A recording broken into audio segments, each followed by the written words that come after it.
레위기 14장 1. 여호와께서 모세에게 말씀하셨다. 2. 나병 환자를 정결하게 하는 날에 지켜야 할 법은 이러하다. 그를 제사장에게 데려가면 3. 제사장은 진영 밖으로 나가야 한다. 제사장이 살펴보아서 나병 환자의 감염 자리가 나았으면 4. 제사장은 정결하게 되려고 하는 그 사람을 위하여 살아있는 정결한 새 2마리와 백향목나무와 진홍색 실과 우슬초를 가져오도록 명령해야 한다. 또 제사장은 새들 가운데 1마리를 흐르는 물이 담긴 질그릇 안에서 잡으라고 명령해야 한다. 6. 그런 다음 살아있는 새와 백향목나무와 진홍색 실과 우슬초를 가져다가 그 물건들과 그 살아있는 새를 흐르는 물 위에서 잡은 새의 피에 찍어 7. 나병에서 정결하게 되려고 하는 사람에게 7번 뿌리고 그가 정결하다고 선언해야 한다. 그러고 나서 살아있는 새는 들판에 놓아주어야 한다. 8. 정결하게 되려고 하는 사람은 자기 옷을 빨고 털을 모두 민 다음 물로 목욕을 해야 한다. 그러면 그는 정결하게 된다. 그런 후에야 그는 진영 안으로 들어올 수 있다. 그러나 그는 자기 천막 밖에서 7일 동안 머물러야 한다. 9. 7일째 되는 날에 그는 다시 털을 모두 밀어야 한다. 그는 머리털과 턱수염과 눈썹까지 모든 털을 밀어야 한다. 그런 다음 옷을 빨고 물로 목욕을 해야 한다. 그래야 그는 정결하게 된다. 18일째 되는 날에 그는 흠없는 어린 순양 2마리와 1년 된 흠없는 어린 암양 1마리와 소재물로 바칠 기름 섞은 고운 가루 10분의 3에바와 기름 1록을 가져와야 한다. 10일 그를 정결하게 할 제사장은 정결하게 되려고 하는 그 사람과 그 제물들을 회막 입고 여호와 앞에 두어야 한다. 12. 제사장은 어린 순양 1마리를 끌어다 기름 1록과 함께 속건제물로 바치되 그것들을 여호와 앞에서 요제로 흔들어 바쳐야 한다. 13. 그리고 그 어린 순양을 속죄제물과 번제물을 잡는 곳인 거룩한 장소에서 잡아야 한다. 이 속건제물은 속죄제물과 마찬가지로 제사장의 것이다. 그것은 지극히 거룩한 것이다. 14. 제사장은 속건제물의 피 얼마를 가져다가 정결하게 되려고 하는 사람의 오른쪽 깃불과 오른손 엄지와 오른발 엄지에 발라야 한다. 15.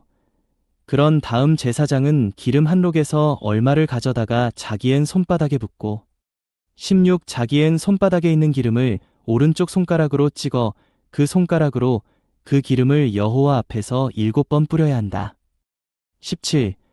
그러고 나서 손바닥에 남은 기름을 정결하게 되려고 하는 사람의 오른쪽 깃불과 오른손 엄지와 오른발 엄지, 곧 속건제물의 피를 바른 곳 위에 발라야 한다. 18. 또 제사장은 자기 손바닥에 남아있는 기름을 정결하게 되려고 하는 사람의 머리에 발라야 한다. 그런 다음 여호와 앞에서 그를 위하여 속죄해야 한다. 19. 제사장은 속죄제물을 바쳐서 자신의 부정에서 정결하게 되려고 하는 사람을 위하여 속죄해야 하고 그런 후에 번제물을 잡아야 한다. 20. 그리고 그 번제물과 소제물을 제단 위에 바쳐야 한다. 이렇게 제사장이 그를 위하여 속죄해야 그는 정결하게 된다. 21. 그러나 그가 가난하여 이렇게 다 바칠 형편이 되지 못하면 그는 자신의 속죄를 위해 속건제물로 흔들어 바칠 어린 순양 1마리와 소제물로 바칠 기름 섞은 고운 가루 10분의 1에바와 기름 1록을 가져와야 하고 22. 또 형편이 되는 대로 산비둘기 2마리나 어린 집비둘기 2마리를 가져와 1마리는 속죄제물로 다른 1마리는 번제물로 바쳐야 한다. 23. 8일째 되는 날에 그는 정결하게 되기 위해 그것들을 제사장에게로 곧 회막 입고 여호와 앞으로 가져와야 한다. 24. 그러면 제사장은 속건제물로 바치는 어린 순양과 기름 1록을 가져다가 여호와 앞에서 요제로 흔들어 바쳐야 한다. 25. 그리고 속건제물로 바칠 어린 순양을 잡아야 한다. 그런 다음 그 속건제물의 피 얼마를 가져다가 정결하게 되려고 하는 사람의 오른쪽 깃불과 오른손 엄지와 오른발 엄지에 발라야 한다. 26. 제사장은 자기엔 손바닥에 기름을 조금 붓고 27. 그엔 손바닥에 있는 기름 얼마를 오른쪽 손가락으로 찍어 여호와 앞에서 7번 뿌려야 한다. 28. 그러고 나서 손바닥에 있는 기름 얼마를 정결하게 되려고 하는 사람의 오른쪽 깃불과 오른손 엄지와 오른발 엄지 곧 속건제물의 피를 바른 곳 위에 발라야 한다. 29. 또 제사장은 자기 손바닥에 남아있는 기름을 정결하게 되려고 하는 사람의 머리에 발라 여호와 앞에서 그를 위하여 속죄해야 한다. 30. 정결하게 되려고 하는 사람은 형편이 되는 대로 산비둘기 한 마리나 어린 집비둘기 한 마리를 바쳐야 한다. 31. 곧 그의 형편이 되는 대로 한 마리는 속죄제물로 다른 한 마리는 번제물로 소제물과 함께 바쳐야 한다. 그러면 제사장은 정결하게 되려고 하는 사람을 위하여 여호와 앞에서 속죄해야 한다. 32. 이것은 나병에 감염되었지만 정결하게 되는 데에 필요한 것을 다 바칠 형편이 되지 못하는 사람에 관한 법이다. 33. 여호와께서 모세와 아론에게 말씀하셨다. 34. 내가 너희에게 소유로 주는 가나안 땅에 너희가 들어갔을 때 너희 소유가 된 그 땅의 어떤 집에 내가 나병에 감염된 자리를 생기게 하면 35. 그 집의 주인은 제사장에게 가서 나의 집에 감염 자리 같은 것이 보입니다. 라고 말해야 한다. 36. 제사장은 그 감염 자리를 살펴보러 가기 전에 그들이 그 집을 비우도록 명령해야 한다. 그래야 그 집 안에 있는 모든 것이 부정하게 되지 않을 것이다. 그런 후에 제사장은 그 집을 살펴보러 가야 한다. 37. 감염 자리를 살펴보아 만일 벽에 생긴 그 감염 자리가 푸르스름하거나 붉으스름하고 겉보기에 여느 벽면보다 우묵하게 들어갔다면 38. 제사장은 그 집 문 밖으로 나와서 7일 동안 그 집을 폐쇄해야 한다. 39. 7일째 되는 날에 제사장은 다시 가서 살펴보아야 한다. 만일 감염 자리가 그 집벽에 번졌다면 40. 제사장은 그들이 그 감염 자리가 있는 돌들을 빼내어 성 밖의 부정한 곳에 버리도록 명령해야 한다. 41. 또 집의 안쪽 벽을 돌아가며 긁어내게 해야 한다. 그들은 긁어낸 흙을 성 밖의 부정한 곳에 쏟아 버려야 한다.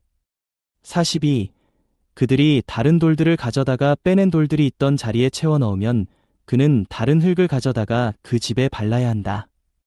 43. 만일 그 돌들을 빼내고 집벽을 긁어낸 다음 다시 흙을 바른 후에도 집안에 감염 자리가 다시 생기면 44. 제사장은 가서 살펴보아야 한다. 감염 자리가 집안에 번졌다면 그것은 집안에 생긴 몹쓸 나병이니 그 집은 부정하다. 45. 그는 그 집을 헐어야 하며 그 집의 돌들과 제목과 모든 흙을 성 밖의 부정한 곳으로 내가야 한다. 46. 더욱이 그 집을 폐쇄해 둔 동안 그 집에 들어가는 사람은 누구든지 저녁 때까지 부정하게 된다. 47. 누구든지 그 집에 눕는 사람은 옷을 빨아야 하고 누구든지 그 집에서 음식을 먹는 사람도 옷을 빨아야 한다. 48. 그러나 제사장이 들어가서 살펴보아 그 집에 다시 흙을 바른 후에 감염 자리가 집안에 번지지 않았다면 그 감염 자리가 나은 것이니 제사장은 그 집이 정결하다고 선언해야 한다. 49. 그는 그 집을 정결하게 하기 위하여 새 2마리와 백향목나무와 진홍색 실과 우슬초를 가져와야 하며 50새들 가운데 한 마리를 흐르는 물이 담긴 질그릇 안에서 잡아야 한다.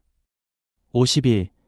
그는 백향목나무와 우슬초와 진홍색 실과 살아있는 새를 가져다가 그것들을 방금 잡은 새의 피와 흐르는 물에 찍어 그 집에 7번 뿌려야 한다.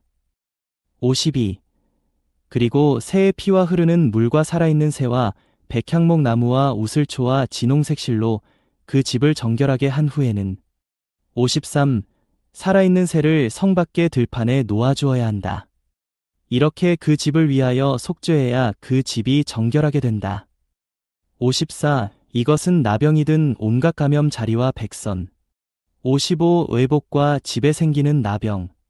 56. 종창과 발진과 밝은 반점에 관한 법이며 57. 언제 부정하고 언제 정결한지를 가르치기 위한 것이다.